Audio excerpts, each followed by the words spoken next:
ቤተ ክርስቲያናችን እንትን መልመድ አልቻልኩም ብላለች። ምናልባት እንግዲህ የምትሰማም ከሆነ በኋላ ላይ ያዕቆብም የሚሰማው ከሆነ ይህን ጥያቄ ነው አቅርቦልኝ የነበረውና ቅድም ይሄ ማለት ያው ያስተዳደጓ ልምድ ነው፣ ተጽዕኖ ሊያደርግ ይችላል። ነገር ግን ወደ እምነት ከመጣ ሰው በፍጹም ልቡ አምኖ በአፉ ይመሰክራል ስለሚባል አንዱ ያነጋገራችን ማንነት ራሳችንን ይገልጣል።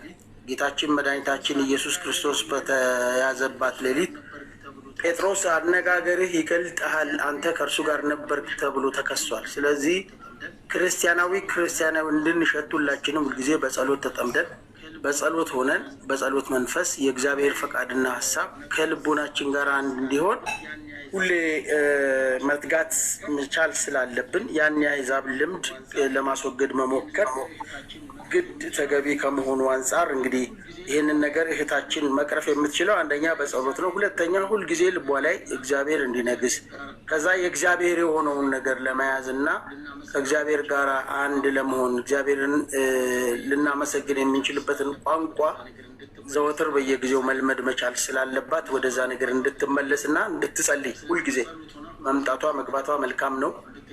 ስለዚህ በጸሎት ሆና ሁልጊዜ እነዚህ ነገሮች እንድትለማመዳቸው ማድረግ ነው። ከልቦና ውስጥ ያንን ነገር ፈጽሞ ለማውጣት መሞከር ያስፈልጋል። እነዚህ አይነት አጋጣሚዎች ሲመጡ በማማተብ በመጸለይ ጉዳዮቹን መራቅ ስለሚቻል ይህንን እንግዲህ ለእህታችን ከወዲሁ እንመክራለን።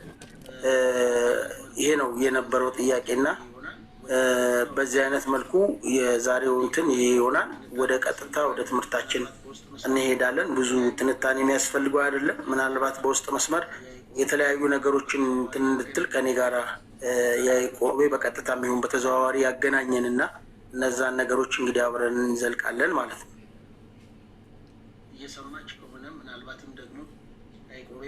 እየሰማች ከሆነ ምናልባትም ደግሞ ያዕቆብ የሚያገኛት ከሆነ ከኔ ጋራ ያው ያገናኛት እና በዛ አይነት መልኩ በሜሴንጀርም በዋትስአፕም እነዛን ነገሮች አለማምዳለሁ። ያው የአሕዛብ ፈቃድ ስለሆነ ያኛው የራሳችንን ለመከተል መሞከር መቻል አለባት። ይህንን ምክር እየለገስኩ ወደ ቀጣዩ ወደ ዛሬው ትምህርት አልፋለሁ። እንግዲህ እንደምታውቁት ያው ኔትወርክም መብራትም እኛ ጋር የለም ባለችው ነገር ግን እንደ እግዚአብሔር ሀሳብና ፈቃድ የዕለቱን ፕሮግራም ለመሸፈን ሞክራለሁ። እግዚአብሔር ከሁላችን ጋር ይሁን። አሜን። ቀሲስ ይቅርታ ኔትወርክ ነበር እኔን የሚጣለኝ ይቅርታ በጣም ምናልባት ወንድም እህቶቻችን አሁን የተነሳውን ሀሳብ ከዚህ በፊት ከኛ ቤት ያልነበረች እህታችን በእስልምና እምነት ተከታይ ውስጥ የነበረች እህታችን ነው ይህንን ሀሳብ ያነሳችውና የእኛን መንገድ በአግባቡ እንድትከተል እንድታውቅ በሚል ምናልባት ከኛ ትምህርት ጋር ወይም እኛ አሁን እየሄድንበት ካለው ነገር ጋር ብዙም እንትን ላይዛመድ ይችላል። ግን ለጠቅላላ እውቀት ይህንን ነገር ለእሷም እንዲገባት እንድትረዳው ስለፈለግን ይህንን ጥያቄ ያነሳ ነው። ዝም ብለን ከመነሻ ከምንነሳ ብለን ነው። እንግዲህ በቂውን ምላሽ እንዳስቀመጡ ተስፋ አደርጋለሁ።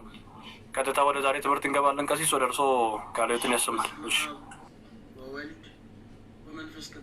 በስመ አብ ወወልድ ወመንፈስ ቅዱስ አሐዱ አምላክ አሜን። በዚህ ፕሮግራም የምትከታተሉ እዚህ ላይ ያላችሁ መምህራን፣ አባቶች፣ ወንድሞች፣ እህቶችና ሁላችሁም የእግዚአብሔር ሰላም ለሁላችሁም ይብዛላችሁ። የሁላችን የድካማችን ትንፋሽ አጋዣችን መድኃኔዓለም ኢየሱስ ክርስቶስ ከሁላችን ጋር ይሁን። ቀና ብለን ሰማይን ማየት በማንችልበት ድቅ ጨለማ ዘመን እናት ሆና የተሰጠችን የሁላችን ዘመድ የእርቃችን ሰነድ ንጽሕተ ንጹሐን ቅድስት ድንግል ማርያም በረከት ረድኤቷን በሁላችን ላይ ታሳድርብን። በባለፈው ረቡዕ ቀን የተነጋገርነው እንግዲህ በነቢያት መጽሐፍት ላይ ነው። አራቱን የነቢያት መጽሐፍት ተመልክተናል። ቀሪዎቹ 12 ደቂቀ ነቢያት የሚባሉትና ሌሎች ደግሞ ተጨማሪ ዲዮትሮኒካል መጽሐፍት ላይ ያሉትን ትምህርቶች ለዛሬ እንደ እግዚአብሔር ሀሳብና ፈቃድ እስከቻልነው ድረስ እንማማራለን፣ እንነጋገራለን ማለት ነው። የቅዱሳን አምላክ እግዚአብሔር ሁላችንን ያስተምረን። እሺ፣ ከትንቢተ ዳንኤል ቀጥሎ ያለው መጽሐፍ መዝሙረ ሰለስቱ ደቂቅ ይባላል። የመጀመሪያው ከተጨማሪ መጽሐፍ ውስጥ ነው። ሌላ መጽሐፍ አላቸው፣ ቀጣይ እንደርስበታለን። የስሙ ትርጉም ሰለስቱ ደቂቅ ማለት ሶስቱ ሕፃናት ማለት ነው። የነዚህ ጸሎት የነዚህ መዝሙር በመጽሐፍ ቅዱስ ላይ ሰፍሮ ይገኛል። የዚህ መጽሐፍ ጸሐፊ እና የተጻፈበት ዘመንና ቦታ ስናይ በትንቢተ ዳንኤል ላይ የተገለጸው ነው። ያው በትንቢተ ዳንኤል ላይ ይህ መጽሐፍ የተጻፈው በ600 ዓመተ ዓለም እንደሆነና መጽሐፉም የተጻፈው በኢየሩሳሌም ወይም በባቢሎን ምርኮ ዘመን እንደነበረ ሁሉ የነኚህም እንግዲህ መጽሐፉ የተጻፈው በ600 ዓመተ ዓለም እና በባቢሎን ምርኮ ዘመን የተጻፈ ነው። ይዘቱ ሲድራቅ፣ ሚሳቅ እና አብደናጎ ሲድራቅ፣ ሚሳቅ እና አብደናጎም የተባሉ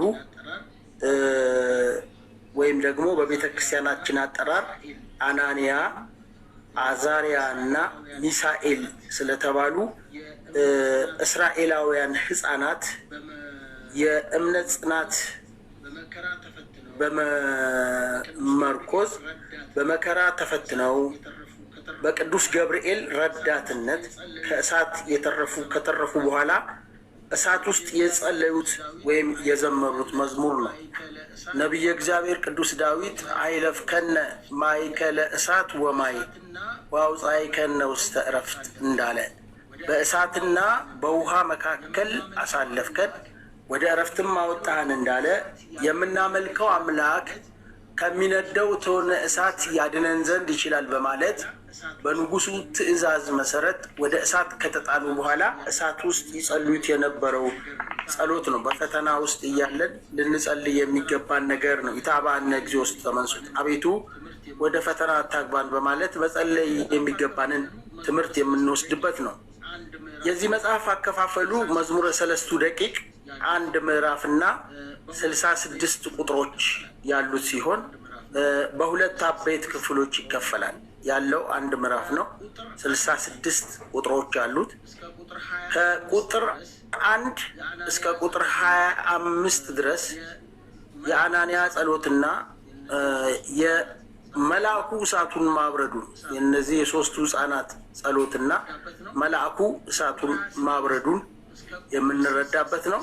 ከቁጥር 26 እስከ ቁጥር 66 ደግሞ ሶስቱም በህብረት የዘመሩት ዝማሬ ነው። ሶስቱም በህብረት የዘመሩት ዝማሬ ነው። ይሄ የሚገኘው እንግዲህ በተጨማሪው መጽሐፍ ላይ ነው ማለት ነው። ሌላኛው አሁንም በዛሬ የምናየው ከደቂቀ ነቢያት ውጪ መጽሐፈ ሶስና የሚለውን መጽሐፍ ይሆናል። መጽሐፈ ሶስና ሶስና ማለት የዋሂት ርግብ ማለት ነው። የዋሂት ርግብ ማለት ነው።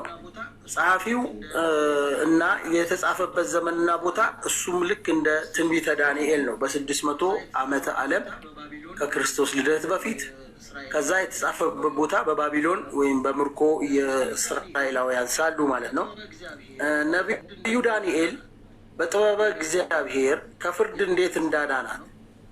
እንዴት እንዳዳናት የሚገልጽ መጽሐፍ ነው። አከፋፈሉን ስናየው መጽሐፈ ሶስና 1 ምዕራፍና እሱም 66 ቁጥሮች ሲኖሩት በ3 አበይት ክፍሎች የተከፈለ ነው። ከቁጥር 1 እስከ ቁጥር 14 ስንመለከት የሶስና አስተዳደግና የሁለቱ መምህራን ተንኮል ነው። በመጽሐፉ ላይ 2 መምህራን አሉ። ረበናተ አይሁድ ይላል። እነኚህ 2 መምህራን ያደረጉት ተንኮል በዛ መጽሐፍ ላይ ተጽፎ እናገኛለን። ከቁጥር 14 እስከ ቁጥር 43 መምህራኖቹ ሶስናን በሐሰት መክሰሳቸውና የዚቹ የሶስና ጸሎት በዛው ላይ ይገኛል። እግዚአብሔር እንዲያድናት እንግዲህ የምንረዳው ጸሎት ሁላችንንም ማንኛውንም ሰው ከፈተና ሊያድነው እንደሚችል ወይም ከፈተና እንዲከልለው እንደሚችል የሚያስረዳን ነው። ሀበነ እግዚኦ ዘውትር ጸሎተነ ሚጠተ ጸላኢነ ተዐቀብ፣ ከጠላታችን ማታለል እንጠበቅ ዘንድ የዘወትር ጸሎትን ስጠን በማለት ጌታችን መድኃኒታችን ኢየሱስ ክርስቶስ በመጽሐፈ ኪዳን እንዳስተማረው ከጠላት ማታለል እንድንጠበቅ ሁላችንም መጸለይ የሚያስፈልገን መሆኑን ከዚህ መጽሐፍ እንረዳለን ማለት ነው። ጌታም ሳይታክቱ ሊጸልዩ እንደሚገባቸው ለሐዋርያቱ ይነግራቸው እንደነበረ መረዳት አስፈላጊ ነው። ሶስተኛው የዚህ መጽሐፍ አከፋፈል ላይ ስንመጣ ከቁጥር 44 እስከ ቁጥር 66 ነቢዩ ዳንኤል በጥበብ እግዚአብሔር እንዴት እንዳዳናትና ሐሰተኞቹ መምህራን መቀጣታቸውን ነው። የተለያየ ጥያቄ ቀረበላቸው። አንዱ በኮክ፣ አንዱ በእንዲህ አይነት ዛፍ፣ አንዱ በእንደዚህ አይነት ቦታ አየናት አሉ። ስለዚህ ፍርድ ሲሰጥ ቃላቸው አንድ ስላልነበረ እነሱ መቀጣታቸውን፣ እሷ ነፃ መውጣቷን በዚሁ መጽሐፍ ላይ ታሪኩን እንረዳለን ማለት ነው።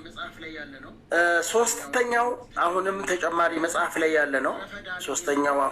ተጨማሪው መጽሐፍ ላይ ያለ ነው ተረፈ ዳንኤል የሚባለው ነው። ይህ ተረፈ ዳንኤል እንግዲህ ባለፈው ተረፈ ኤርሚያስ ማለት ከኤርሚያስ የተረፈ የቀረ እንደማለት እንደሆነ ከዳንኤል ትንቢት ላይ የቀረ ነው።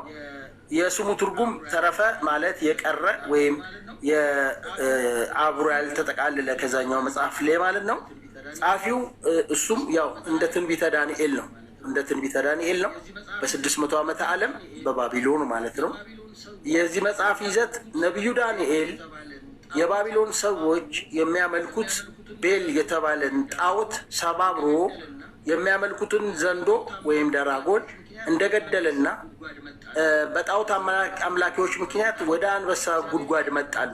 በዛው በመጽሐፉ ላይ የነበረውን ታሪክ በእግዚአብሔር ቸርነት ከአንበሳ ጉድጓድ ምንም ሳይሆን መውጣቱን ይገልጻል። አከፋፈሉ ተረፈ ዳንኤል አንድ ምዕራፍ ሲኖረው 42 ቁጥሮች አሉ። አንድ ምዕራፍ ሲኖረው 42 ቁጥሮች አሉ። በእሱም በሁለት አበይት ክፍሎች ይከፈላል። አንደኛ ከቁጥር 1 እስከ 28 ነቢዩ ዳንኤል ቤልን እንዳጠፋው፣ ቤል የሚባለውን ጣዖት እንዳጠፋው ይናገራል። ሁለተኛ ከቁጥር 29 እስከ ቁጥር 42 ነቢዩ ዳንኤል በአንበሳ ጉድጓድ ተጥሎ እንዴት እንደዳነ የምንመለከትበት ክፍል ነው ማለት ነው። እነኚህ ሶስቱ መጽሐፍት የሚገኙት በ15ቱ የቀኖና መጽሐፍት ውስጥ ነው። ወደ ዋናው የመጽሐፍ ቅዱስ ወይም ሁሉም ዓለም አቀፍ መጽሐፍ ቅዱስ የሚስማማበት ክፍል ውስጥ ስንመጣ የምናያቸው ቀጥለን እንግዲህ 12ቱ ደቂቀ ነቢያት ወይም ታናናሽ ነቢያት የሚባሉትን ነው። ባለፈው ትርጉም እንደሰጠነው ነቢያት ደቂቀ ነቢያት የተባሉበት ከሌሎች ያነሱ ሆነው ሳይሆን ወይም ቃላቸው ከእግዚአብሔር የጎደለ ሆኖባቸው ሳይሆን የመንፈስ ቅዱስ ሀሳብ ከሌሎች ነቢያት የተለየ ሆኖ ሳይሆን ከመጽሐፋቸው ይዘት የተነሳ ደቂቀ ነቢያት ተብለው እንደተገለጹ ባለፈው ትርጓሜ ይሰጠናል። እነኛ ደግሞ አበይት ነቢያት የተባሉት ብዙ ይዘት ያላቸውን መጽሐፎች ወይም ምዕራፍ ያላቸውን ቁጥሮች እና ምዕራፍ ያላቸው መጽሐፍ ስለጻፉ አበይት ነቢያት ተብለዋል አራቱ። ደቂቀ ነቢያትም በዚህ አይነት መልኩ ያሉትን ነገሮች እንመለከታለን። የደቂቀ ነቢያት ጠቅላላ ምዕራፎች የደቂቀ ነቢያት መጽሐፍት 12ቱ ጠቅላላ ምዕራፎች ድምራቸው 64 ነው። የመጽሐፎቹ ድምር እንግዲህ ከትንቢተ ኢሳያስ ጋር ስናስተያየው ትንቢተ ኢሳያስ በሁለት ምዕራፍ ይበልጣል ማለት ነው። አጠቃላይ የደቂቀ ነቢያት መጽሐፍቶች ምዕራፎች እና አንዱን ትንቢተ ኢሳያስ እንኳን ስንመለከት 64 ምዕራፎች አላቸው። አጠቃላይ 12ቱም መጽሐፍ ቁጥራቸው ደግሞ 1060 አካባቢ ነው። 1060 አካባቢ ነው። ከደቂቀ ነቢያት ውስጥ ትልቅ ምዕራፍ ያለው ወይም በትልቅ ምዕራፍ ይዘት ውስጥ የሚገኘው መጽሐፍ ትንቢተ ሆሴዕ ሲሆን ምዕራፉ የሱ 14 ነው። 14 ምዕራፍ አለው። ትንሹ ደግሞ አብድዩ ነው። አብድዩ ሲሆን እሱም አንድ ምዕራፍ ብቻ ያለው መጽሐፍ ነው ማለት ነው። አንድ ምዕራፍ ብቻ ያለው ትንቢተ አብድዩ አንድ ምዕራፍ ብቻ ያለው መጽሐፍ ነው። የመጀመሪያው መጽሐፍ እንግዲህ ከደቂቀ ነቢያት ውስጥ ትንቢተ ሆሴዕ የምንለው ነው። ትንቢተ ሆሴዕ በዛኛው መጽሐፍ አጠናናችን 5ኛ፣ በ80 አሃዱ መጽሐፍ አጠናናችን ደግሞ 9ኛ የሆነው መጽሐፍ ማለት ነው። የስሙ ትርጉም ሆሴዕ ማለት እግዚአብሔር ያድናል፣ እግዚአብሔር መድኃኒት ነው ማለት ነው።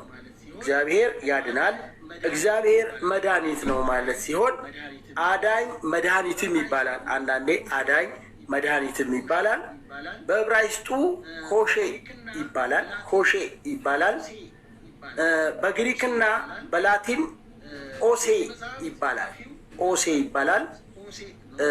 የዚህ መጽሐፍ ጸሐፊው ነቢዩ ሆሴ ነው። ነቢዩ ሆሴ ነው። የተጻፈበት ዘመን በ722 ዓመተ ዓለም በ722 ዓመተ ዓለም ቅድመ ልደተ ክርስቶስ በፊት ነው። ይሄ መጽሐፍ የተጻፈበት ቦታ ኢየሩሳሌም ነው። የተጻፈበት ቦታ ኢየሩሳሌም ነው። የመጽሐፉ ይዘት ኃጢአተኛና አመንዝራ ለሆነው ሕዝበ እግዚአብሔር እስራኤል ወይም የእግዚአብሔር ፍቅር ዋጋና ጸጋው ምን ያህል እንደሆነ መግለጽ ነው። የእግዚአብሔርን ፍቅር ጸጋ ምን ያህል እንደሆነ መግለጽ ነው። እንዲሁም እስራኤል ጣዖት አምልኮ ለባሏ ታማኝ እንደሆነች ሴት ወይም በሌላት ታማኝነት በሌላት አመንዝራ ሴት መስሎ አስተምሯል። የዚህ መጽሐፍ ነገድ ለምርኮ መቃረባቸውን ይገልጻል። እስራኤላቸውን የሚናገር ሲሆን አከፋፈሉን ስናይ ትንቢተ ሆሴዕ 14 ምዕራፎች ስናይ ትንቢተ ሆሴዕ 14 ምዕራፎች አሉት። በሁለት አበይት ክፍሎች ይከፈላል። 14 ምዕራፍ፣ ሁለት አበይት ክፍሎች ማለት ነው። ከምዕራፍ 1 እስከ ምዕራፍ 3 ከምዕራፍ 1 እስከ ምዕራፍ 3 ዘማ የሆነችው የሆሴዕ ዘመን ሴት ምሳሌያዊ ትርጉም እንግዲህ በምሳሌ ይናገራል። ከስታፌ በምሳሌ ነገሬን በምሳሌ አቀርባለሁ ወይም ከፍታለሁ እንዳለ ነቢየ እግዚአብሔር ሶሎሞን በምሳሌ ይቀርባል። ከምዕራፍ 4 እስከ ምዕራፍ 14 በሕዝቡና በካህናት እንዲሁም በነገስታቱ ላይ ስለተደረገው ወቀሳ እግዚአብሔርን በመተዋቸው አንድ ሕዝቡ ተወቅሷል። ሁለተኛ ነገስታቱ ተወቅሰዋል። ሶስተኛ በዘመኑ የነበሩ ካህናት ስላላስተማሩ፣ ትምህርት ስላልሰጡ ወቀሳ ተደርጓል። በዚህ መጽሐፍ ላይ ማለት ነው። እግዚአብሔርን በመተዋቸው የደረሰባቸውን በደል የሚያስረዳ መጽሐፍ ከመሆኑ የተነሳ ማለት ነው። ሌላኛው መጽሐፍ ትንቢተ አሞጽ ነው። ትንቢተ አሞጽ ነው። የስሙ ትርጉም አሞጽ ማለት ጽኑ በእግዚአብሔር ወይም ጽኑ እግዚአብሔር ማለት ነው። አሞጽ ማለት ጽኑ በእግዚአብሔር ወይም ደግሞ እግዚአብሔር ጽኑ ማለት ነው። አምላክ ጽኑ አምላክ ነው ማለት ነው። አሞጽ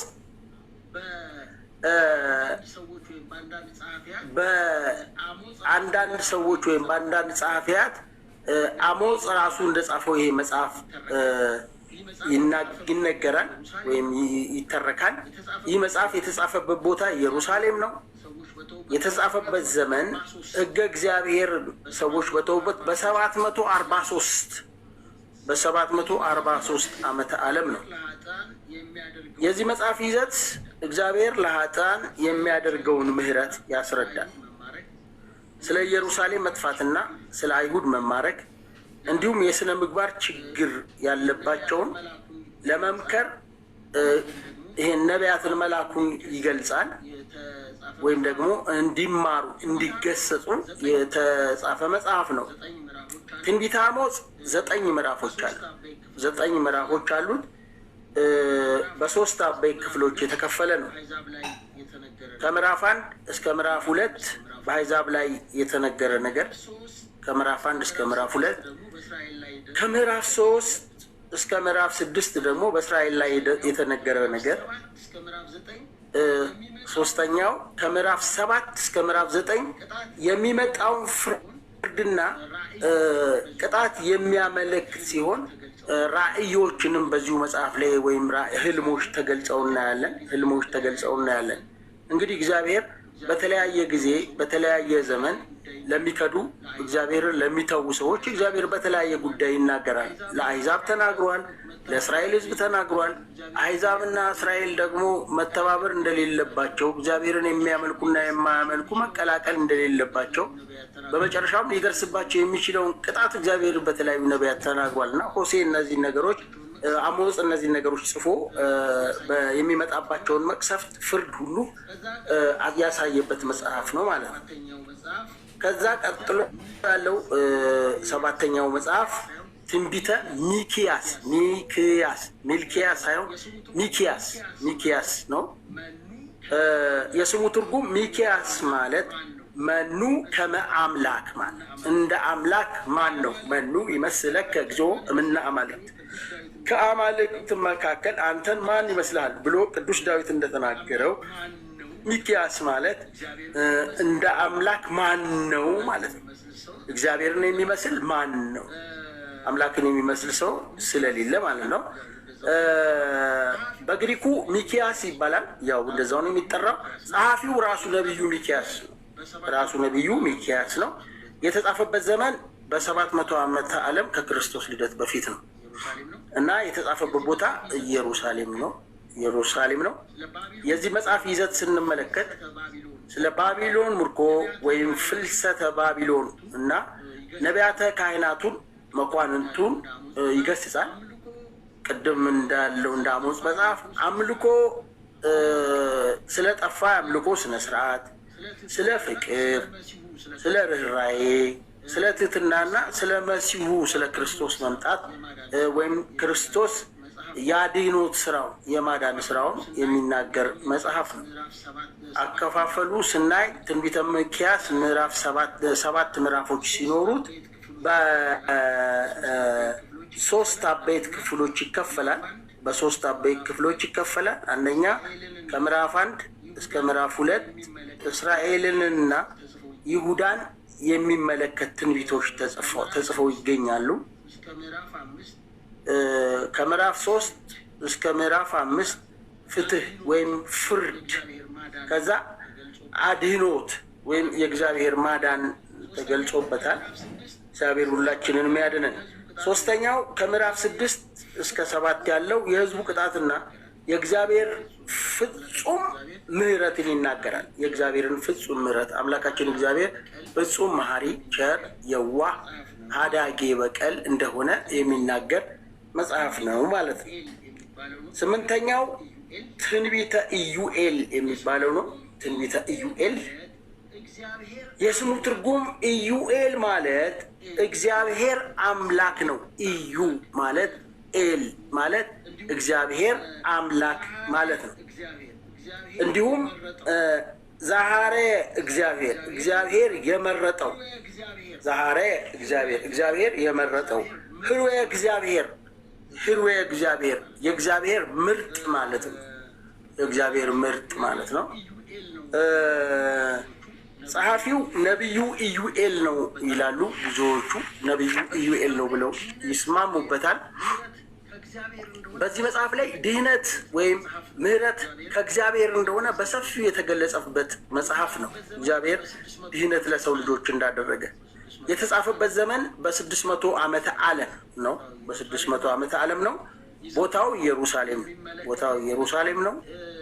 ይዘቱ የሚመለከተው የሚመጣውን ነገር አስቀድሞ የመናገርና እንዲሁም የጠላቶቻቸውን መደምሰስ፣ ለእስራኤል የጠላቶቻቸውን መደምሰስ ብከ ነወግኦሙ ለኩሎሙ ጸርነ ወበስምከ ነሐስሮሙ ለለቆሙ ላዕሌነ መዝሙር 44 በቅንፍ 45 ቁጥር 2 ላይ በአንተ ጠላቶቻችንን እናሸንፋቸዋለን ወይም እንጥላቸዋለን ተብሎ እንደተነገረ እንደ ጣሉና እንዳሸነፉ የጠላቶቻቸውን መደምሰስ ይገልጻል።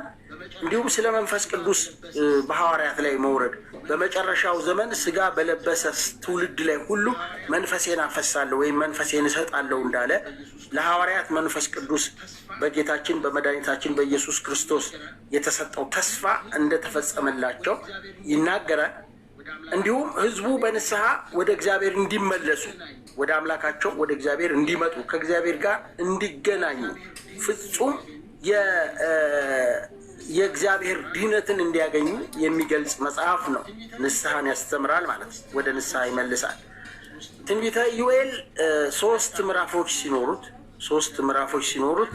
2 አበይት ክፍሎች አሉት። የመጀመሪያው ምዕራፍ 1 በእስራኤል ላይ ያን በጣም መቅሰፍት እንደመነሳቱ ይነግረናል። ስለ ንስሐ፣ ስለ በደል፣ ስለ ኃጢአት ምክንያት ያን በጣም መንጋ ኩብኩባ በህዝብ እስራኤል ላይ እንደመጣ ያስረዳል። ከምዕራፍ 2 እስከ ምዕራፍ 3 የእግዚአብሔር ወይም ደግሞ የእግዚአብሔር ኃይለኛው ፍርድ የእግዚአብሔር ኃይል የተገለጸበትን ፍርድ እንደዚሁ ያስረዳል ማለት ነው። ቀጥሎ ያለው 9ኛው ትንቢተ አብድዩ ነው። ትንቢተ አብድዩ ነው። የስሙ ትርጉም አብድዩ ማለት ገብረ እግዚአብሔር፣ ገብረ እግዚአብሔር፣ እግዚአብሔር የእግዚአብሔር አገልጋይ ገብረ እግዚአብሔር። አዳም ገብሩ ለዲያብሎስ፣ ሔዋን አመቱ ለዲያብሎስ እንደተባለ ገብር ማለት ባሪያው አገልጋይ ማለት ነው። የእግዚአብሔር አገልጋይ ማለት ነው። አብድዩ ማለት በዕብራይስጥ አባጽያህ ይባላል። አባጽያህ ይባላል። በሰባ ሊቃናት ትርጉም አብድዩ ሲሆን በቪልጋታው ወይም ደግሞ በዛኛው ትርጉም ደግሞ አብዲያስ ይባላል። አብዲያስ ተብሎ ይጠራል። ጸሐፊው ነቢዩ አብድዩ እንደሆነ በብዙ ሰው ሊቃውንት ዘንድ ይነገራል። የጻፈው ራሱ አብድዩ ነው። የተጻፈበት ዘመን 600 ዓመተ ዓለም ገደማ ነው። እርግጠኛ ሆኖ አይናገሩ። 600 ዓመት ዓለም ገደማ እንደሆነ ይነገራል። ባለፈው እንዳልኳችሁ እንግዲህ በዚህ በኢዩኤልና በአብድዩ ላይ የተለያዩ ክርክሮች አሉ እንደተባለው ማለት ነው። የተጻፈበት ቦታ ኢየሩሳሌም ነው። የመጽሐፉ ይዘት የኤዶሚያስን በይሁዳ ላይ ማመፅ፣ ኤዶሚያስን በይሁዳ ከተማ ላይ ማመፅ እና እንደውም ደግሞ በእብሪቷ ምክንያት መዋረዷን እስራኤል ወይም ያመፁት በእብሪታቸው ምክንያት መዋረዳቸውን፣ እብሪታ ሀኬት ትዕቢት ማለት ነው። ስለ እግዚአብሔር ቀንና ስለ እስራኤል ድህነት እንደዚሁ ይናገራል አብድዩ። አከፋፈሉ አንድ ምዕራፍ ሲኖረው በሁለት አበይት ክፍሎች ይከፈላል። አንድ ምዕራፍ ነው ያለው፣ ሁለት አበይት ክፍሎች አሉት። ከቁጥር 1 እስከ 9 በኤዶሚያስ ላይ ስለሚፈጸሙ ፍርድ ይናገራል፣ ወይም ስለሚፈጸመው ፍርድ። ከቁጥር 10 እስከ ቁጥር 21 በአሕዛብ ላይ የእግዚአብሔር የፍርድ ቀን እንደመጣና የእግዚአብሔር ተስፋ መንግስት በይሁዳ እንደሚመሰረት፣ እስራኤላውያን እንደገና ወደ ሀገራቸው ተመልሰው የእግዚአብሔር መንግስት ጽኑ ኃያል ሆኖ እግዚአብሔር አሸናፊ መሆኑን እንደገናም ከተማቸው እንደምትመሰረት ይናገራል ወይም ይገልጻል ማለት ነው። 10ኛው በዚህኛው መጽሐፍ ላይ ትንቢተ ዮናስ ነው። ትንቢተ ዮናስ ነው። ዮናስ ማለት ርግብ የዋህ ማለት ነው። ዮናስ ማለት ርግብ የዋህ ማለት ነው። በዕብራይስጡ ዮናህ ይባላል። በግሪኩም ዮናስ ነው። በላቲኑ ጆናስ ይባላል። ጆናስ ተብሎ ይጠራል። ጸሐፊው ራሱ ዮናስ ሲሆን የተጻፈበት ዘመን በ783 ከ783 እስከ 743 ወደታች ነው የሚቆጠረው ብያቸዋለሁ ባለፈው። ከ783 እስከ 743 ዓመተ ዓለም ነው። የተጻፈበት ቦታ በኢየሩሳሌም፣ የተጻፈው በኢየሩሳሌም ነው። ይዘቱ እግዚአብሔር ለነነዌ ሰዎች ያለውን ፍቅር ነቢዩ ዮናስን ልኮ ንስሐ እንዲገቡና በነነዌ ሰዎች ወይም የነነዌ ሰዎች ንስሐን እግዚአብሔር ተቀብሎ ዮናስ በሰበከው ስብከት የነነዌ ሰዎች በንስሐ መመለሳቸውን ይገልጻል። ሁላችንም እንደምናውቀው እንግዲህ እግዚአብሔር ለነነዌ ሰዎች ዮናስ ሲልከው ዮናስ ከእግዚአብሔር ሸሽቶ ወደ ተርሴስ ይሄድ ነበር። ወደ ተርሴስ እየሸሸ ሳለ ባህር ላይ ኃይለኛ ነፋስና ነውጥ ሆነ። በዚህ ሰዓት ሁሉም ጠፋን ብለው መጮህ ጀመሩ። በመካከላችን ኃጢአት የሰራ አለ ብለው ሲሉ እኔ ነኝ በእግዚአብሔር ሸሽቼ የመጣው ሰው ጣሉኝ ወደ ባህር አለ። ወደ ባህር ተጣለ። ወደ ባህርም ከተጣለ በኋላ ትልቅ አሳ አንበሪ ያዘው። 3 ቀንና 3 መዓልት በአሳ አንበሪ ሆድ ውስጥ አድሮ እንደተፋው በኋላም ተጸጽቶ ዮናስ የነነዌ ሕዝብን ሊሰብክ እንደሄደ አስረድቷል። ታሪኩ እጅግ አሳዛኝ ነው። አንተ መሐሪ ነህ እና በምህረት ከማርካቸው የነነዌ ሰዎች ሐሰተኛ አድርገው ይቆጥሩኛል፣ እንዴት ይህን ሄጄ እናገራለሁ ብሎ እግዚአብሔር ለተናገረው ትእዛዝ ሳይገዛ ሲቀር እግዚአብሔር ቅጣት እንዳመጣበት እናያለን። ቅጣቱ የአውሎ ነፋስ መነሳት ነው። ሰው ከእግዚአብሔር ጋር ሲጣላ ፍጥረት ሁሉ ይጣላዋል። ሰው ከእግዚአብሔር ሲለይ እግዚአብሔር የፈጠረው ፍጥረት ሁሉ ከእርሱ ይለያል ማለት ነው። ሊቀጣው ይነሳል። ስለዚህ በረሃብ፣ በቸነፈር፣ በችግር፣ በመከራ እግዚአብሔር ይቀጣል። ተፈጥሮም እንደዚሁ ይቀጣናል ማለት ነው። ይህን የሚያሳየን መጽሐፍ ነው። እግዚአብሔር ለነነዌ ሰዎች እንግዲህ ያለውን ፍቅር በነቢዩ በዮናስ በኩል ንስሐ አስገብቶ እንዳሳየው በምሳሌ የሚገልጽ መጽሐፍ ነው። አከፋፈሉ ትንቢተ ዮናስ ምዕራፍ 4 ሲኖሩት በአራት አበይት ክፍሎች ይከፈላል። 4 ምዕራፍ አለው። 4 አበይት ክፍሎች አሉት። ምዕራፍ 1 ለዮናስ ከእግዚአብሔር የተሰጠው ትእዛዝና ዮናስ ወደ ተርሴስ መኮብለል የእግዚአብሔርን ጥበቃ ያሳያል። ዮናስ ወደ ተርሴስ ኮበለለ። እግዚአብሔር ግን በኃጢአት ውስጥ እያለ ዮናስን ጠበቀው። እኔ ወደ ኃጢአት መንገድ እንኳ ብሄድ፣ በሞት መካከል እንኳ ብሄድ አንተ ከኔ ጋር ነህና ክፉን አልፈራም ብሎ ቅዱስ ዳዊት በመዝሙር 22 በቅንፍ 23 ላይ እንደተናገረው በሞት ጥላ መካከል ብሄድ ክፉን አልፈራም አንተ ከኔ ጋር ነህ፣ በትርና ምርኩዝ እነሱ ያጽናኑኛል በማለት እግዚአብሔርን ጥበቃ አድርጎ እንደነበረው ዳዊት እግዚአብሔርም ዮናስን ልቦና ያውቅ ስለነበር እንደሚጸጸት ስለተረዳ እዛ እግዚአብሔር ይጠብቀው እንደነበርና በአሳ አንበሪ ሆድ ውስጥ እንዳቆየው የሚናገር ታሪክ ነው። ከምዕራፍ 2 ስንመለከት ነቢዩ ዮናስ በከርሰ አንበሪ ወይም በአሳ አንበሪ ሆድ ውስጥ ሆኖ የጸለየው ጸሎት፣ አቤቱ በሲኦል ውስጥ ሆኖ ማን አንተን ያስብሃል? አሁን እኔ ወደ መቀመቅ ወርጃለሁ፣ ከጥልቁ አስበኝ እማእምቅ ጸዋዕኩ ከእግዚኦ፣ ከጥልቀት ከጉድጓድ ከረግረግ ውስጥ ጠራው ስማኝ ብሎ ቅዱስ ዳዊት እንደጸለየ እሱ አቤቱ በሲኦል ማን አንተን ያስብሃል? በውድቀት ውስጥ እያለ ማን አንተን ካንተ ጋር ይነጋገራል? ነገር ግን በሐዘኔ እያለሁ ሁልጊዜ ካንተ ጋር ነኝ። በአልጋዬ ተኝቼ በእንባዬ ትራሴን አረጥባለሁ ብሎ እንደተናገረው ዳዊት በመዝሙር 6 ላይ በአሳ አንበሪ ሆድ ውስጥ እግዚአብሔርን እንደጠራና ወደ እግዚአብሔር እንደጸለየ የዮናስን ጸሎት ያሳየናል። አባቶቻችንም ይህንን ጸሎት ከቅዳሜ ጸሎት ጋር አብረው ጸሎተ ነቢየ ዮናስ ብለው አብረው ያስቀምጡታል።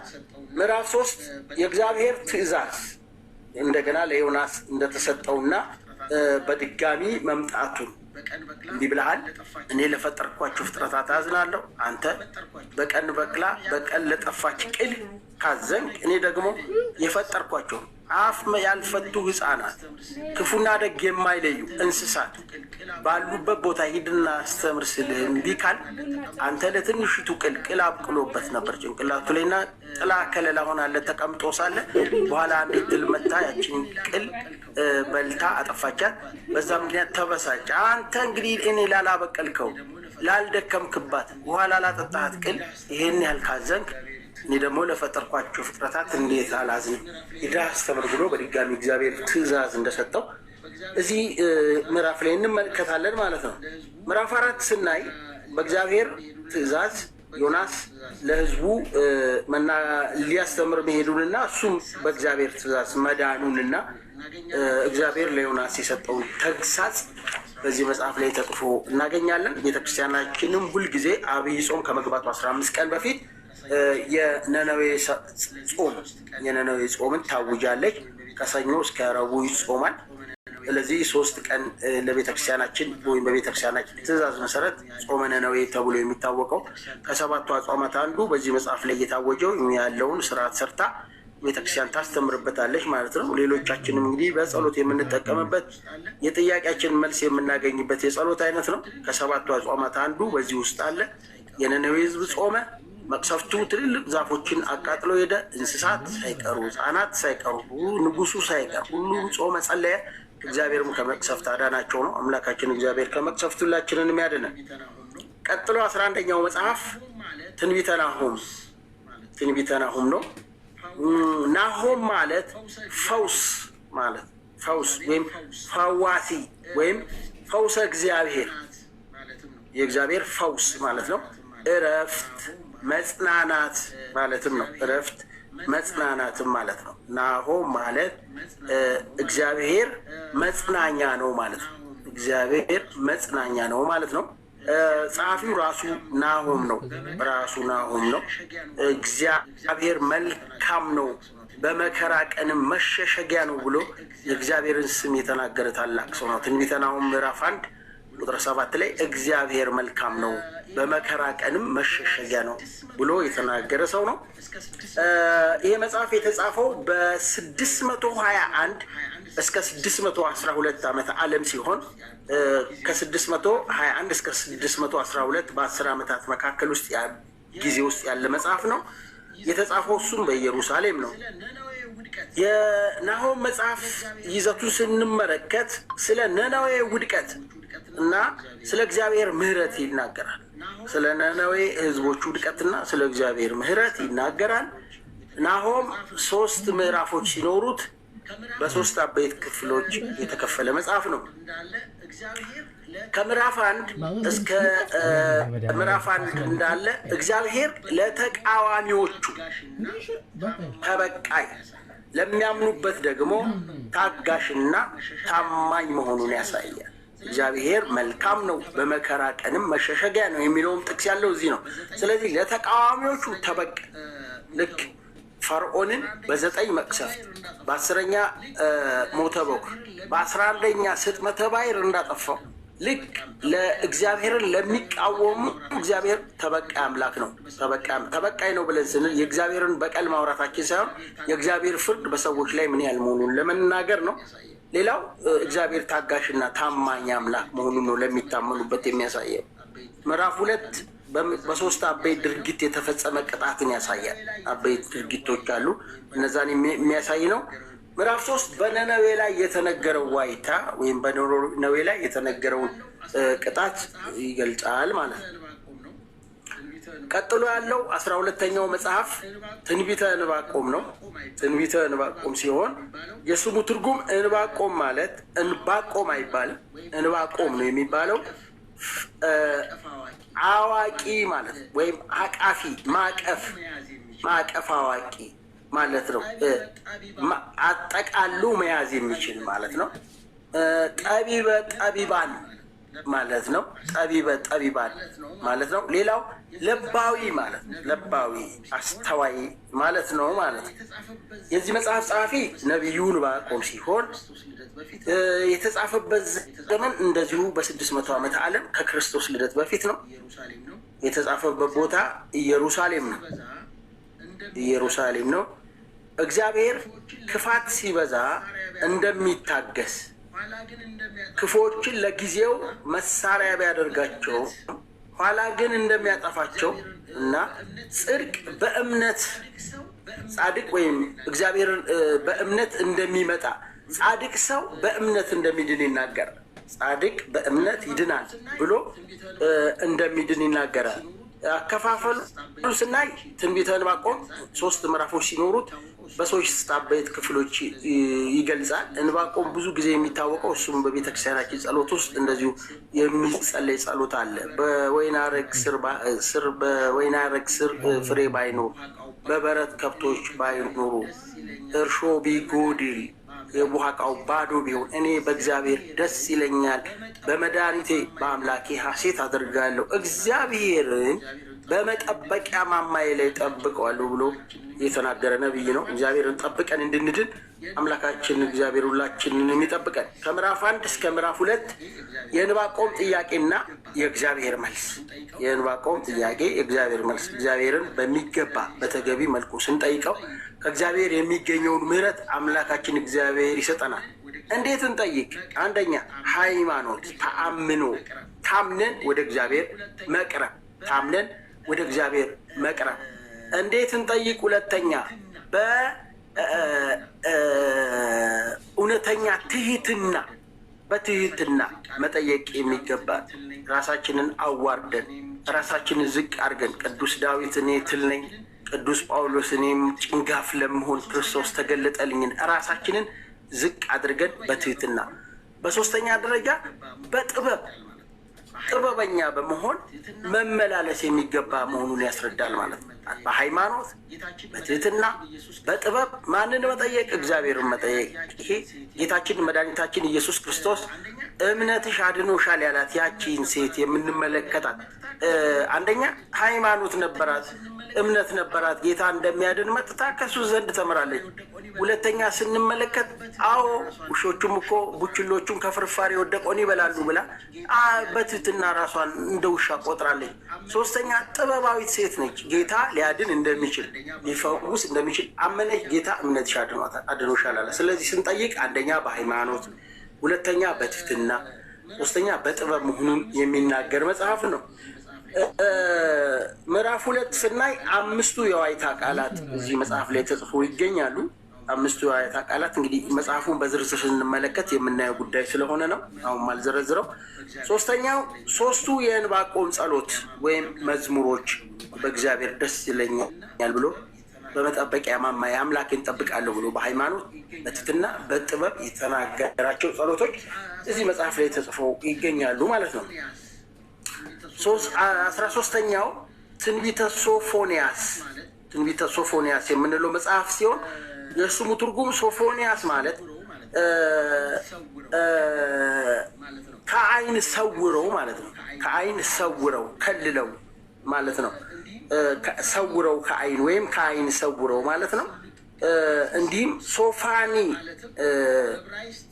ስሉጥ ቀዳሲ ስሉስ ማለትም በዕብራይስጥ ጽሩያን በግሪክ ደግሞ ሶምኒያስ ይባላል። ይህ መጽሐፍ እግዚአብሔር ያሰለጥናል። እግዚአብሔር ስሉጥ ማለት የሰለጠነ ማለት ስሉጥ ማለት የሰለጠነ በስልጣኔ አይደለም፣ የታወቀ ወስምኪ ስሉጥ በሀበ እግዚአብሔር ማለት ስምሽ በእግዚአብሔር ዘንድ የታወቀ ነው። የእመቤታችን ስም ወስሉጥ ስምኪ በሀበ እግዚአብሔር ስምሽ በእግዚአብሔር ዘንድ የሰለጠነ ነው ማለት የታወቀ የተረዳ ለማለት ነው። ያ ነው ትንቢተ የዚሁ መጽሐፍ ጸሐፊ ሶፎንያስ ነው። የተጻፈበት ዘመን በ700 ዓመተ ዓለም ከክርስቶስ ልደት በፊት ነው። ቦታው ኢየሩሳሌም ነው። ይዘቱ ክፉ አድራጊዎች እንደተገሰጹና ስለ እግዚአብሔር የቁጣ ቀን የሚናገር ነው። ስለ ፄዋዌ ወይም ደግሞ ስለ ስለ ሚጠት እስራኤላውያን ስለ መመለሳቸው የሚናገር ሚጠት እስራኤል የሚናገር ነው። አከፋፈሉ ትንቢተ ሶፎንያስ 3 ምዕራፎች ሲኖሩት በ3 አበይት ክፍሎች ይከፈላል። ከምዕራፍ 1 እስከ ምዕራፍ 2 ስለ እግዚአብሔር ወይም ስለ ዕለተ እግዚአብሔር የእግዚአብሔር ቀን ይመጣልና በእግዚአብሔር ፊት ዝም በሉ፣ የእግዚአብሔር ቀን ቀርባለችና እሪ በሉ። አንደኛ ዝም በሉ፣ ሁለተኛ እሪ በሉ። በተቀደሰው ተራራ መለከት ንፉ፣ የእግዚአብሔር ቀን ቀርቧል፣ ጩሁ፣ ጸልዩ እያለ የተናገረበት ነው። የእግዚአብሔር ቀን ይሄ ዕለተ ምጽአት ማለት ነው። ምዕራፍ 2 አሕዛብን የሚመለከቱትን ቤቶች አሕዛብ ከእግዚአብሔር ዘንድ የሚደርስባቸውን ቅጣት ቁጣ የሚያሳይ ነው። እንደ ምድጃ የእግዚአብሔር ቀን ትመጣለች ብሎ የተናገረ ነው። የኢትዮጵያ ስም ብዙ ጊዜ ተገልጾበታል። ምዕራፍ 3 የእግዚአብሔር የኢየሩሳሌምን ኃጢአትና መጪው ነፃነቶቿን ይናገራል። በኃጢአት ምክንያት እግዚአብሔር አለመቅጣቱን የሚናገር መጽሐፍ ነው። ቀጥሎ ያለው ትንቢተ ሐጌ ነው። ትንቢተ ሐጌ ነው። ሐጌ አይባልም፣ ሐጌ ነው። ትንቢተ ሐጌ ይባላል። ሐጌ ማለት በዓላዊ ወይም የበዓልየ ዘተወልደ በዕለተ በዓል በበዓል ቀን የተወለደ ማለት ነው። ወልደ ሰንበት እንደምናም እንደሚባለው። ስለዚህ እንዲሁም መልአከ እግዚአብሔርም ይባላል። አንዳንድ ጊዜ የስሙ ትርጉም መልአከ እግዚአብሔር፣ የእግዚአብሔር መልአክ ተብሎ ይነገራል። በሰባ ሊቃናት ሐጋዮስ ይባላል። ሐጋዮስ በዕብራይስጥ ሐጌ ማለት እንደሆነ ይነገራል ማለት ነው። ጸሐፊው ራሱ ሐጌ ነው። የተጻፈበት ዘመን 500 ዓመተ ዓለም ከክርስቶስ ልደት በፊት ነው።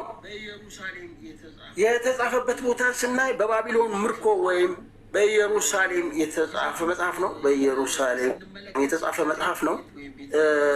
ይዘቱን ስንመለከት የእግዚአብሔር ቤት ወይም ቤተ መቅደሱን እንደሰሩ ወይም ደግሞ የእግዚአብሔርን ቤት እንዲሰሩ የሚያበረታታ ቃል ከሁሉ በፊት ተጽፎበታል። ወደ ተራራም ውጡ፣ እንጨትም ሰብስቡ፣ የእግዚአብሔርን ቤት ስሩ ብሎ ይናገራል እና የእግዚአብሔርን ነገር እንዲያስቀድሙ ማሳሰብ ነው። ሁልጊዜ የእግዚአብሔርን ነገር አስቀድመን የእግዚአብሔርን ነገር ይዘን መንገዴን ላንተ አደራ እሰጣለሁ ብለን ነገሮቻችንን መጀመር እንደሚገባን የሚያስረዳ መጽሐፍ ነው። አከፋፈሉ ትንቢተ ሐጌ 2 ምዕራፍ ሲኖረው በ3 አበይት ክፍሎች ይከፈላል። አንደኛ ስለ ቤተ መቅደስ እንዲሰሩ ማበረታታት። አሁንም ብዙ ጊዜ ቤተ መቅደስ እንዲሰራ ሲጻፍ ጊዜ ወደ እንጨት ተራራ ውጡ፣ እንጨትን ቁረጡ፣ ቤቴንም ስሩ ተብሎ ይጻፋል እና ቤተ መቅደሱን እንዲሰሩ የእግዚአብሔርን ቤተ መቅደስ እንዲያዘጋጁ ነው። ቤተ መቅደስ ብለን ስንል የሰው ሰውነት በራሱ ቤተ መቅደስ ነው እና ራሳችንን ለእግዚአብሔር እንድናዘጋጅ የሚያስረዳ ነው ማለት ነው። ቤተ መቅደስ ብለን ስንል አንደኛ የእግዚአብሔር ሕንፃው ነው። ሁለተኛ የምዕመናን ልቡና ነው። ሶስተኛ የሰው የክርስቲያኖች ህብረት ቤተ መቅደስ ይባላል። ስለዚህ ከሕንፃው ባሻገር በመካከላችን ፍቅር እንዲኖር ህዝቡን መስራት፣ ህዝቡን ማገልገል፣ ቤተ መቅደስ ሆኖ ተቀድሰው እንዲኖሩ ማዘዝ። ሁለተኛ ራሳችንን የእግዚአብሔር ቤተ መቅደስ ስለሆነ የእግዚአብሔርን ቤተ መቅደስ አለማፍረስ፣ የእግዚአብሔርን ቤተ መቅደስ መገንባት የሚገባን መሆኑን የሚያዝ መጽሐፍ ነው ማለት ነው። ስለዚህ መቅደሱ እንዲሰሩ ማበረታታት፣ በዛው በተጨማሪ ህይወታችንን እንድናስተካክል ያስረዳናል ማለት ነው። ምዕራፍ 2 ከሶሎሞን ቤተ መቅደስ የዚህ ክብር እንደሚበልጥ ይገልጻል። የሶሎሞን ቤተ መቅደስ በሶሎሞን የተሰራ ቤተ መቅደስ ነው። እየቀጠለ ሲመጣ እንግዲህ ጌታ የሚቀርብበት የሚመጣበት ያ ቤተ መቅደስ ከህንፃው ይልቅ የሰው ልጆች ልቡና የሚበልጥ መሆኑን ማሳየቱ ነው።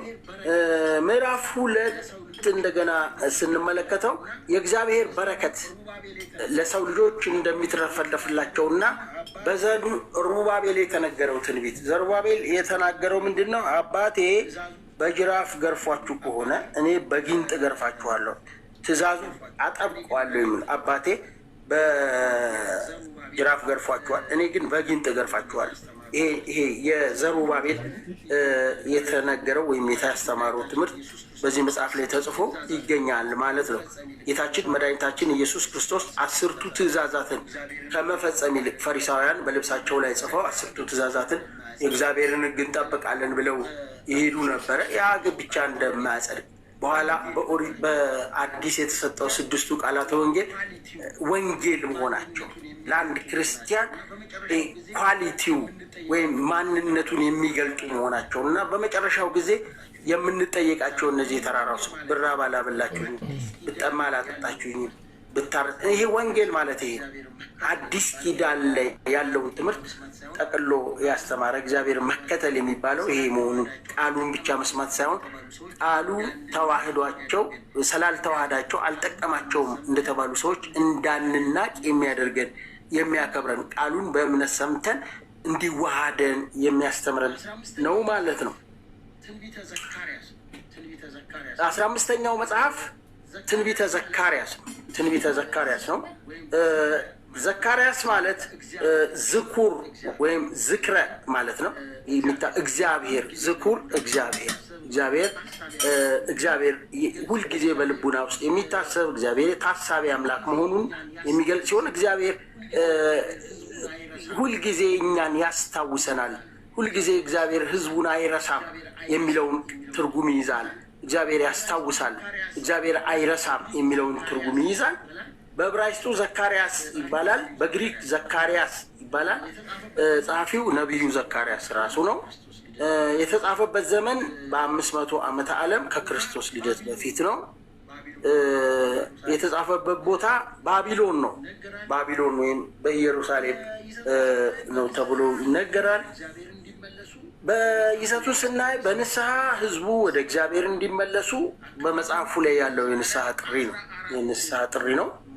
አከፋፈሉ ትንቢተ ዘካርያስ 14 ምዕራፎች ሲኖሩት በ4 አበይት ክፍሎች የተከፈለ ነው። ምዕራፍ 1 ወደ እግዚአብሔር እንዲመለሱ ማስጠንቀቂያ፣ ሰዎች ወደ እግዚአብሔር እንዲመለሱ ማስጠንቀቂያ ነው።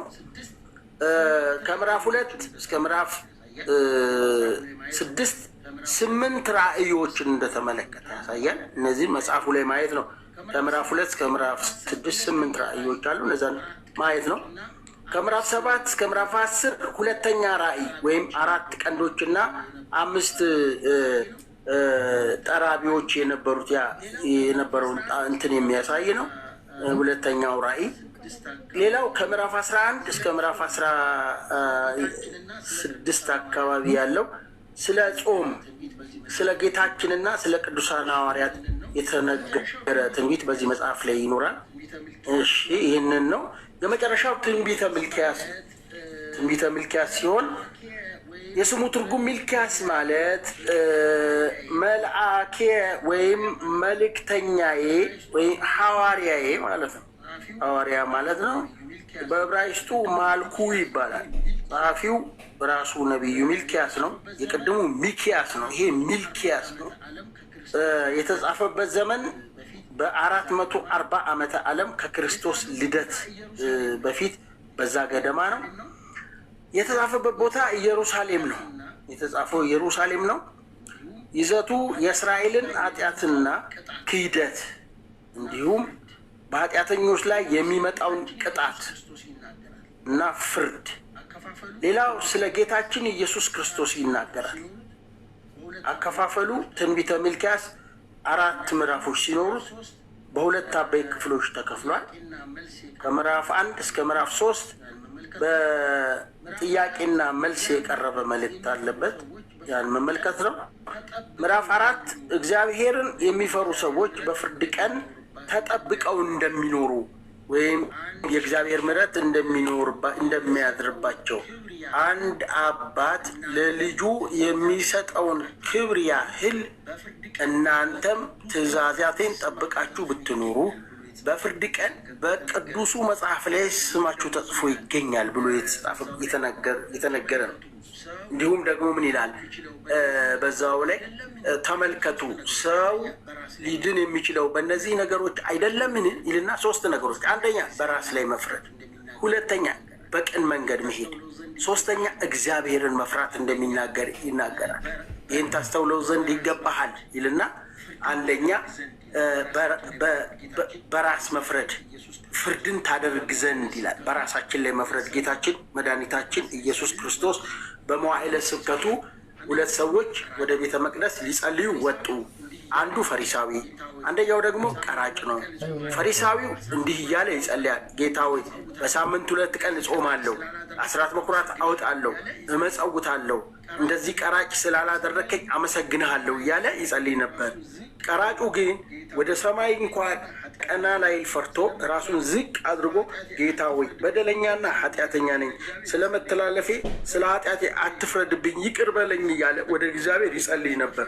ከሁለቱ ጸድቆ የገባው ራሱን ዝቅ ያደረገው ነው። ራሱን ከፍ ከፍ የሚያደርግ ዝቅ ይላል፣ ራሱን ዝቅ ዝቅ የሚያደርግ ደግሞ ከፍ ይላል ብሎ ጌታችን መድኃኒታችን ኢየሱስ ክርስቶስ እንዳስተማረው ራሳችንን ዝቅ ራስ ላይ መፍረድ። ሁለተኛ በትህትና ትሄዱ ዘንድ አይደለምን ይላል ይህ መጽሐፍ። በትህትና መሄድ ማለት ትህትናን ተላብሰን ቅድም እንደተናገር ነው በሃይማኖት መኖር የሚያስፈልገን ነው። ሶስተኛው ምህረት እንድናደርግ፣ ምህረት ስጋዊና ምህረት መንፈሳዊ የሚባል አለ። ምህረት ስጋዊ በስጋ የምናደርጋቸው ምህረት፣ ለወንድሞቻችን ይቅር የምንለው ከወንድሞቻችን ጋር የምንደራረጋቸው እነዚህ ምህረት ስጋዊ። እነኚህ ምህረት ስጋዊ ስናደርግ ወደ ምህረት መንፈሳዊ እንመጣለን ወይም እንሸጋገራለን።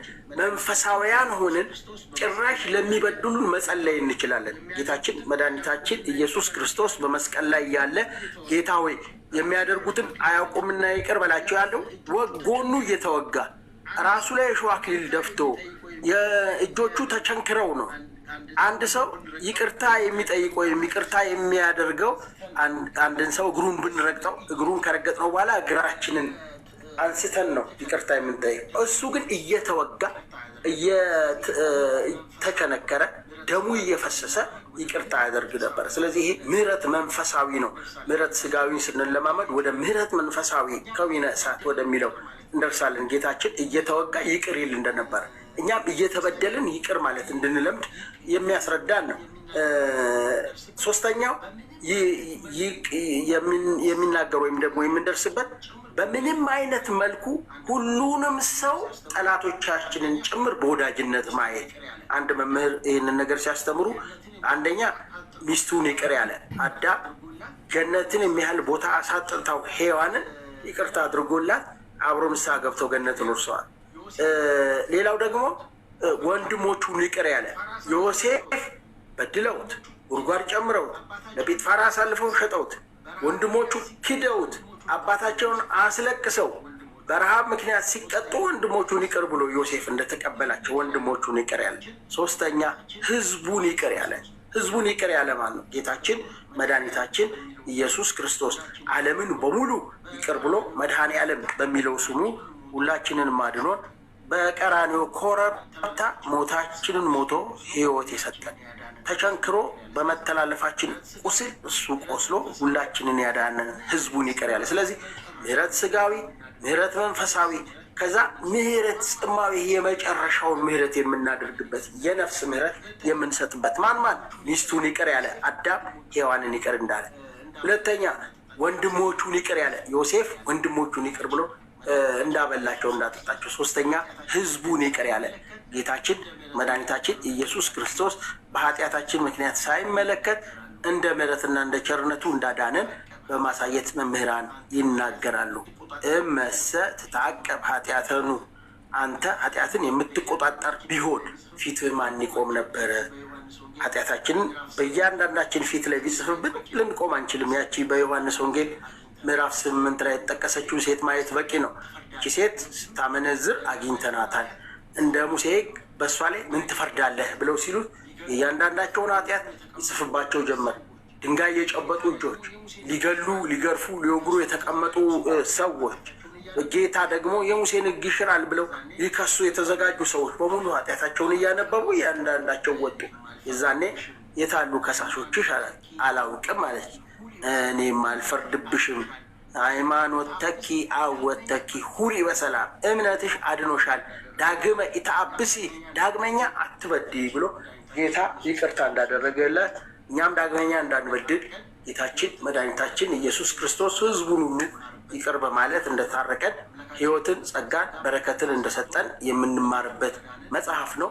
አምላካችን ህይወትን፣ ጸጋን፣ በረከትን ሰጥቶን በሞቱ እንዳዳነን ህይወታችንን አበርትቶ በምህረቱ ይቅር እንዳለን ምህረቱን ሰጥቶ በጸጋው ሁላችንም ልጆቹ እንዳደረገን የኃጢአት ደሞዝ ሞት ነው ከሚለው ኃጢአት አድኖ ሁለተኛ ሞት እንዳንሞት በጸጋ በበረከት በረድኤት እንዲጠብቀን የእመቤታችን የቅድስት ድንግል ማርያም አማላጅነት በሁላችን ላይ እንዲያድርብን የመላእክት የቅዱሳን የሰማዕታት የጻድቃን ተራዳኢነት በላያችን ላይ እንዲሆን አምላካችን እግዚአብሔር ይፍቀድልን።